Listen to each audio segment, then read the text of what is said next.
cerul-i deschis, îngeri vin, iar fulgi de nea cad ușor, că doar e sărbătoare.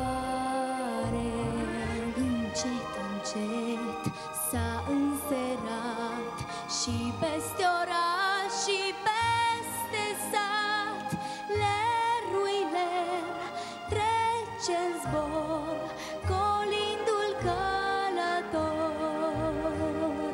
Din casă în casă a trecut, că pruncul veșnic s-a născut. Tatăl pe lume l-a trimis, cerul s-a deschis. Și dacă în lume a venit, pruncul Iisus ne-a mântuit. Iar toți creștinii de atunci spun că noaptea sfântă de Crăciun viața-i curată, tot omul e mai bun.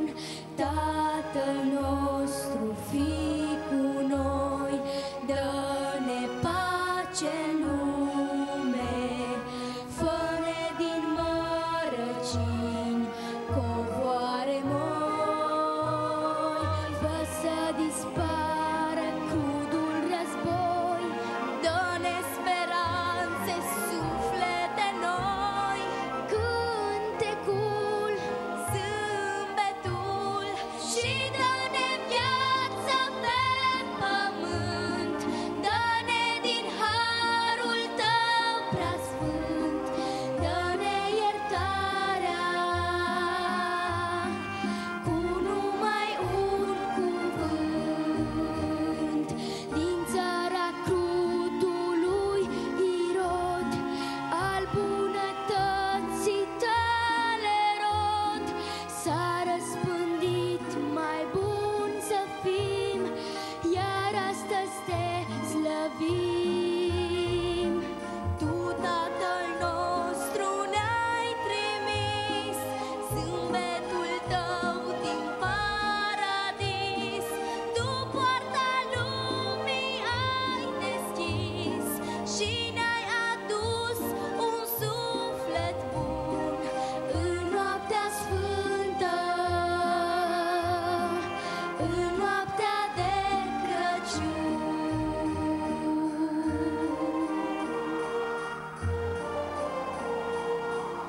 În noaptea sfântă de Crăciun.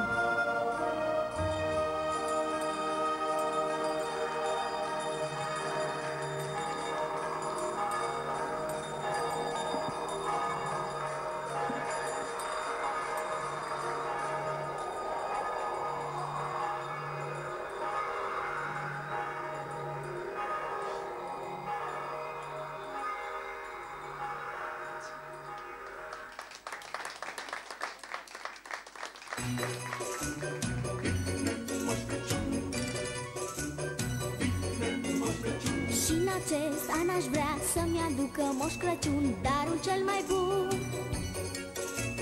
Poate am să-l vrăjesc, astfel de la moș primesc cadoul ce-mi doresc. Eu ce vreau din de saga moșului, eu sunt simpatia lui. Eu un biet bătrânel, facem tot ce dorim din el. Ha, ha, ha, ha! Am adus cadouri minunate pentru fetele frumoase foc. Ei, ce surpriză, vai dacă se poate! Moș Crăciun nu este moș deloc. V-am adus prin viscole turbate rujuri, farduri și parfum Chanel. Are barbă și o de sagă în spate, dar ce tânăr e și frumușel. Ăsta-i Moș Crăciun, ăsta-i Moș Crăciun. Cu așa Moș Crăciun să aștept în loc de dar un sărut măcar. Eu speram să-l seduc și constat că am greșit, moșul m-a vrăjit. Pe acest Moș Crăciun l-aș lua să pot, cu de saga lui cu nu se poate, fără rost. ne certa să vedem moșul ce ne-o da. Fiți atente! Care dintre voi a fost cu minte? Are darul cel mai drăgălaș? Hei, eu! Ba eu am fost cu minte. Anul întreg am fost un îngeraș.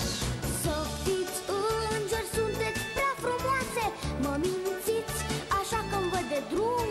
Moșule, om fi noi mincinoase, dar și tu ne păcălești acum. Eu mă păcălesc? Te știam un moș neguț cu o de sagă în spate. Azi ești tânăr și drăguț și ne-ai vrăjit pe toate. Eu cu asta mă ocup, eu pe barba mea mă jur. Sunt un moș Crăciun model, fiți drăguțe fetelor cu el. Ăsta-i moș Crăciun, dacă el, moș Crăciun, să ne dea cadouri chiar acum. Vă dau! Am adus cadouri minunate pentru fetele frumoase. Hei, ce surpriză, vai dacă se poate. Moș Crăciun nu este moș deloc. V-am adus prin viscole turbate, rujuri, farduri și parfum Chanel. Are barbă și o de sagă în spate, dar ce tânăr e și frumușel. Sigur este Moș Crăciun? Eu sunt Moș Crăciun. Ba eu sunt Moș Crăciun. Sigur este Moș Crăciun? Păi n-auzi că-s Moș Crăciun. Dacă spune omul ăsta că e Moș Crăciun. Nu mă credeți? Am făcut facultate de moș. Sunt Moș Vasile. Sunt Moș Crăciun. Vă rog foarte mult, fetelor, credeți-mă pe cuvânt. Ce frumoase sunteți. Vă pupă moșul. Bravo, copii! Ia să vedeți voi pe cine ne-a adus nouă moșul. Ia să vedeți aici ce cadou frumos v-am adus de Crăciun. Angela Similea și Ovidiu Comornic. Ce părere aveți? Foarte bună. Și-a pierdut vocea. De emoție și-a pierdut vocea. Și tu? Cred că sunt frumoși ca întotdeauna. Așa este. Angela și Ovidiu, voi ce părere aveți de tânăra generație care bate la ușa lui Moș Crăciun?